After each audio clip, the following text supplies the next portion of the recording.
Yeah, well, obviously it's getting close to that time of year for baseball. It's been a great year of sports so far, watching all of our other teams achieve some pretty good things. Now I'm excited to get our team out there on the field and let our fans who love baseball start to support our baseball team. So been working really hard. This group has been getting after it.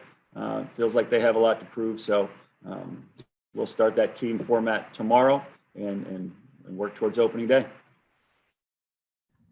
All right, open up questions. Dave first. Hold on, let me get my bingo card for all the answers here. Okay. Well, Dave, and I appreciate you for thanking me for doing this too. I'll start with that. No worries. I appreciate that, Mark. Just as you go in, I know there were a couple of lingering injuries or guys who had to sit out the fall. How's the general health of the team? Is there anybody who might be out a sustained length of time or out for the season already? Just the same guys that you're aware of from the fall: Phipps, Boychuk. Mahoney will be available most likely as a position player, but not a pitcher for the majority of the year. Outside of that, no, we're in a much better health position than we were for most of fall ball. Go to Michael and Anna next. Hey, Mark, have my Mike. bingo card here ready too. Just as scrimmages get started here, as you're getting ready to get started, what are some of, I guess, the biggest questions on your mind or things that you want to see answered maybe early on by these guys with some of these new faces and maybe some of the, the fluctuations on the roster and some of these position groups? Yeah, the biggest thing I think is we need to figure out which positions are going to have one-man starters that you kind of count on being there every day, which positions will require platoons, left-right matchups. I think we need to figure out, are we going to lean more towards the speed side and play speed guys? Are we going to lean more towards the power guys? What type of team do we want to be? We need to figure out, is it going to be different based on the conditions and the opponents and all those things that go into it? I think we want to figure out a lot of roles in our bullpen. There's a lot of guys capable, but now it's time to see which guys are going to step up and get the job done for us when the bullets are real out here. So I think those are the biggest issues right now. Another issue is just continuing to have these guys come together, returnees, new guys, just continue to form them as one team, one cohesive team as we move forward. So those are the big things that we'll be focusing on a daily basis. Go to Colin Taylor next. Yeah, Mark, just obviously Julian and Will didn't pitch in the fall. Just what have you seen from them in small work group and how crucial are they going to be as your two frontline guys in the rotation this year? They're really good, Colin. They're really good. They're what you need on the weekend in the SEC. They're competitive. Their stuff is elite. They're exactly what you need out there. So the key now is just for them to stay healthy, for them to stay confident and be at the top of their game. Because when they're at the top of their game, they can do really well in this league and in this season for us. So those guys I'm very confident in those guys. Very confident. Joe Garchow. Good morning, Coach. Hope you're doing well. You mentioned, Joe. Yeah, in the beginning, you were mentioning this team seems to have a chip on its shoulder. How long have you seen this edge, and why do you think it's kind of lingering around as we get closer to the season? These guys feel like they have something to prove after last year. Yeah, I mean, I think every team you coach, you want to have a chip on their shoulder. I think most good teams, whether they're ranked number one, whether they're unranked, whether they're ranked somewhere in between, I think every good team has a chip on their shoulder, feels like they have something to prove. So that's something we'll always want our teams to have. But I think, again, this is a newer team. We have a lot of guys returning from last year, but we also passed on some guys to professional baseball, eight to be exact. So I think people are waiting to see, how are the new guys compared to the old guys? How have the new guys developed? How have they evolved? How is this new pitching and hitting coach going to impact the guys that are returning, not to mention the guys that are new? So I just think this team wants to prove that it can be really good. Coming off of last season, it was a very good season. We're still looking for great seasons, and I think this team knows that. John Whittle. You have a handful of older pitchers on the roster who maybe haven't done as much as maybe they should have, haven't been quite as big for you. How do you challenge those guys, or do you challenge those guys? How big are they as you're trying to figure out how to piece this bullpen together? Yeah, that's a good question, John. For me, the big thing is you've got to know each individual and what might what might be the best button to press. So in other words, some guys you need to say, hey, your time's starting to run out, man. It's getting close to now or never. Other guys just need to know that you have confidence in them. But I look at our older guys, and there is a precedent. You look at last year's team, a guy like Andy Peters, there was a lot of question marks about how much would he help us. He had a great year. Danny Lloyd was always a guy that had potential, but really he hadn't had that breakthrough year. He had it last year. So I expect that to happen with some of these guys on this year's team, that they have their best year this year compared to, their past success. So it happened last year, and I fully expect that to happen this year. It's up to Coach Parker. It's up to me to make sure they have the confidence to do that. And I think there are guys back there that are capable. Let's go with Jack Veltri from the Daily Gamecock. Hey, Mark, how are you? How are you? Based on what you've seen in practice, what have you liked so far from the newcomers on the team, and how big of a role do you expect the transfers to play this season? Yeah, I think the next 3 weeks we'll have a lot to do in figuring that out. I like our new guys. I mean, I like the guys that have returned have gotten better. And also we have a lot of guys, though, that return that have been pretty established, good players at this level. So I like the new guys. The transfers, I think, will have an impact. No question about it. I think our young guys, this young group, especially hitters right now, are all going to be fighting to impact our games. And so I feel good about where it is. Collin? Just how confident are you in offensive improvement after last season, and how, as you get into the spring and then obviously early in the season, will you judge progress in terms of what stats are you looking at and how this offense is operating? Yeah, I mean, again, I think we have some good returning players that will form at least half of our lineup that I think will only continue to get better, and they were pretty good last year. And I think the new guys are going to give us a nice spark and a nice balance to our lineup. And I think Coach Kaye is doing a really nice job with these guys. So I think there's a lot of reasons for optimism as we move forward, that we have some pieces in place to do some good things. Dave? Mark, obviously a lot of new faces, not only on the roster, but on your coaching staff. From a player perspective, just how important, I mean, some of those guys are going to have to play. So how important is it that they get out and they're good right away, so you know what you can count on them for a full 56? I mean, everybody's different, David. Some guys get off the slow starts and finish strong. Some guys get off the fast starts and tail off. Everybody's different. There's no one size fits all. But obviously confidence is a very important factor in our game. And so we want to try to make sure these guys are in a good headspace from a confidence standpoint. The key to that is you don't make things too easy in practice and think you're creating a false confidence. We're going to challenge them in practice. We're going to make sure that they earn their confidence so that when we get into tough ball games, they're ready to go. So it's a balancing act. But I think we have a group of talented players, but also they're pretty confident to begin with. And that's a great place to start. John?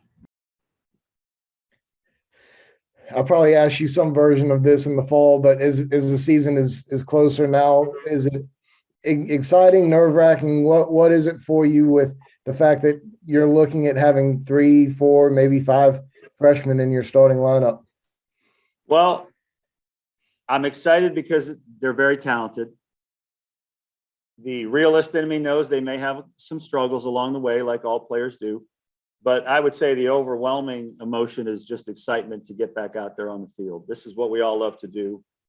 Something we are trying to place as big an emphasis on is, since I've been here, is process over outcome.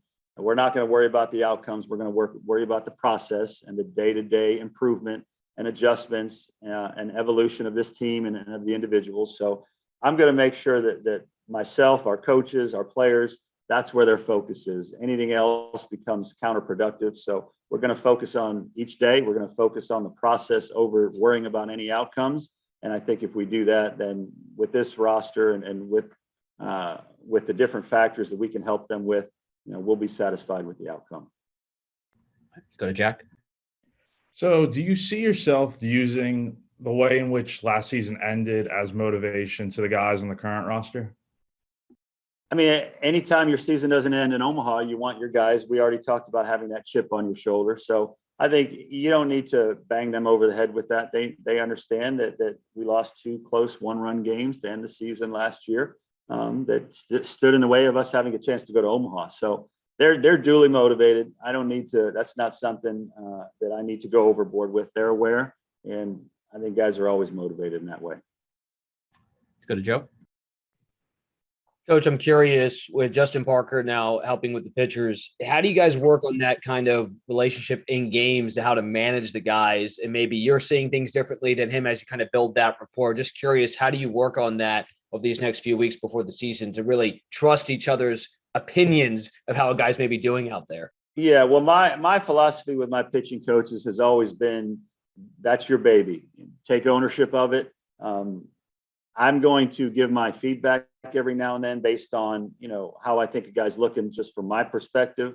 But my pitching coaches have always been a big part of handling that side of the ball. Much like in football, you have a defensive coordinator and an offensive coordinator, and the head coach kind of oversees everything.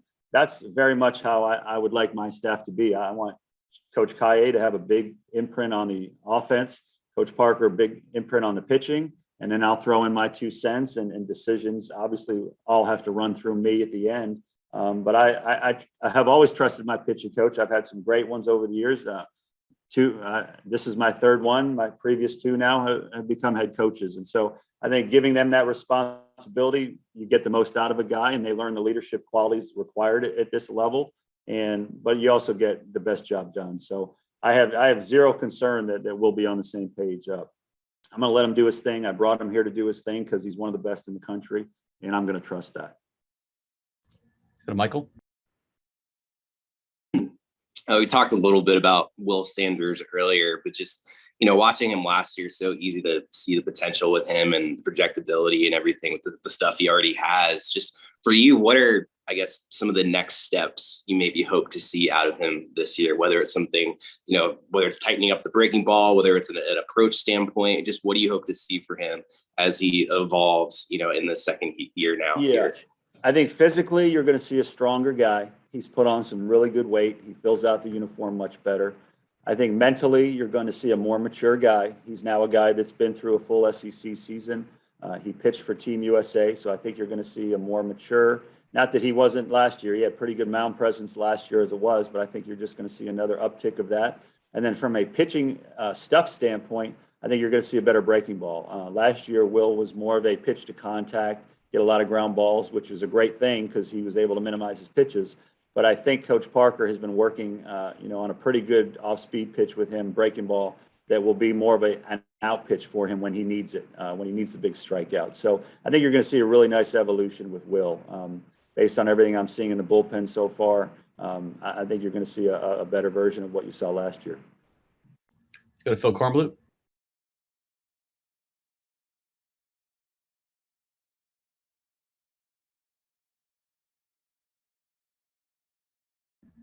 All right, when does the buzzer go off like on Jeopardy if you haven't answered quick enough? Phil, are you there? All right, we'll go back to Phil. Let's go to Jack next. I know this will probably stray away from all the post or preseason questions, but I'm writing a story on the groundskeeping team and was wondering if you could share your thoughts, on the work they do at Founders Park. Best in the business. Quote me on that. Best in the business. Both in terms of the quality, but also the aesthetics. We all know they won an award for that design last year, headed up by Donnie, who's been here for a long time. Best in the business, both at what they do. Great people, very easy to work with. Can't say enough great things about everybody that takes care of our field. Joe? Coach, could you describe just the evolution of Josiah Seiler? Obviously, everyone knows the type of breakout season he had last year and his impact and the variety of roles for your team. Just what do you see him doing this year? And can you describe how he was able to stay the course through a lot of negative moments early on in his career with you guys? Well, he endured all those moments because of his great makeup. He's got as good a makeup as anybody I've coached, from an enthusiasm, from a intelligence, from a perseverance standpoint. The guy's as good as it gets. His evolution as a player has just been he needed to adjust to this level. The level he played in high school was at this amount, and then coming to the SEC was a huge jump. And it takes some guys more time than others. Generally, bigger guys like him take a little longer, just because of physically what you have to do, the demands. The game gets a lot quicker. But he's the kind of player he is today because of his makeup. The swing is better. He's smarter. He's stronger. All the things that they go into players getting better, he has at the highest level. So I think you'll continue to see his improvement curve go up, both on the mound, because he'll be in the running for us pitching wise this year as well. But I think as a hitter, you'll continue to see a really good evolution. And just a quick follow-up on that. Do you want players on your team to take notice of things like that, especially the younger players? Like, look, success might not come right away, but Josiah is a great example of what it means just not to get beaten down by failures early on. Sure. I mean, he's a great role model. He's one of the leaders on our team, and he has a great story to tell to our younger guys, because some of our younger guys will hit the ground running, and some guys it'll take a little bit longer, like it did for him. So he's a great role model on our team, great leader, and he definitely has a good story to tell. All right, we're going to try Phil again. Phil?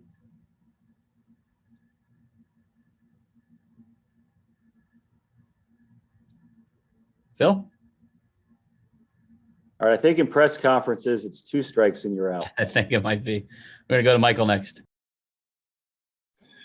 I know these next couple of weeks are going to decide a lot, but as you look at the pitching staff, who are you kind of looking at to maybe fill out that rotation, that Sunday role, and who are maybe some of the names that you're looking at for that, maybe the closer role too? I mean, I think you can look at Hicks, you can look at Hall, you can look at Kate Austin. Sweat has obviously done that a little bit in the past. Tringali in the past has done some of that. But I would say those are the guys to keep an eye on early on, are those guys that I just mentioned. Hicks, junior college transfer, has a chance to really be good. Noah Hall has a chance to be really good. So we've got some options there. Whether Seiler is a Tuesday guy, a Sunday guy, will have a lot to do with how he pitches over the next 3 weeks. So this next 3 weeks will tell us a lot. Jack? What's it been like for the guys on the team to have someone like Scott Wingo back out there? It's been great. I mean, he's brought a great vibe. I think it's well documented that I want to make sure that all eras of college baseball at South Carolina feel appreciated, and bringing him back, I think was a great idea. Number one, because he really helps our players get better every day and helps get them in a great mindset of positive energy. But also, it's when we have an opportunity to bring back a former Gamecock that was a 2-time national champion. I think that was a very important statement to make as well. So he's been great. Been great to have him. John? A couple of things that may not be tied together. What do you see from, or how are you going to use Braylon Wimmer this preseason, and what have you seen from Matt Hogan as he's come back from his injury? Yeah, Wimmer, again, will be much like you in the same situation he was last year, just hopefully better at everything, really build on a really good season he had last year. He's getting work at second base. He's getting work in the outfield. He played shortstop for us during the fall. So he's going to kind of be our guy that he's athletic enough and versatile enough that if player X is playing well, maybe Wimmer moves to Y. If somebody else is playing different, then Wimmer moves back to X. And so where he plays will have a lot to do with how guys are playing around him, because he can play multiple spots. And then Matt Hogan, we're just starting to see him swing the bat. He has power, and he's athletic. He can play all 3 spots in the outfield, and we'll see what kind of at-bats he takes again over the next 3 weeks. He didn't have any at-bats this fall because of the wrist injury, but that is completely healed. He's swinging the bat well right now. So we'll see how that translates to full team at bats as we get started. Okay, Phil.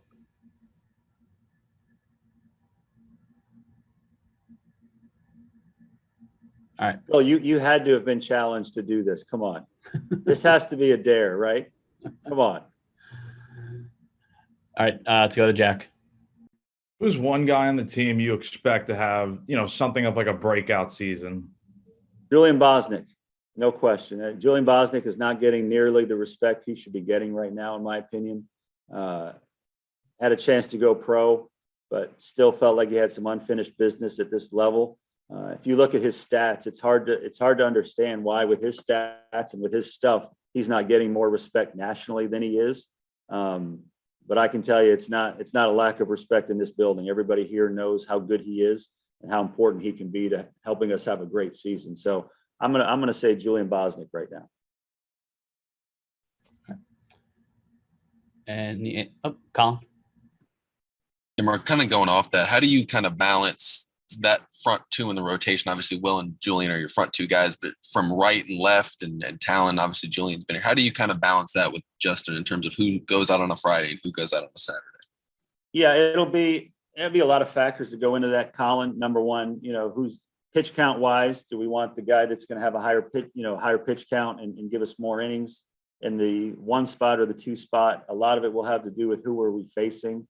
A lot of it will do just how are they pitching. If one guy's dominating and one guy's a tick below that, then that'll help make our decision. So there'll be a lot of factors that go into that. Do you want right, left, right? Do you want lefty under the lights on Friday night? A lot of that is still to be determined.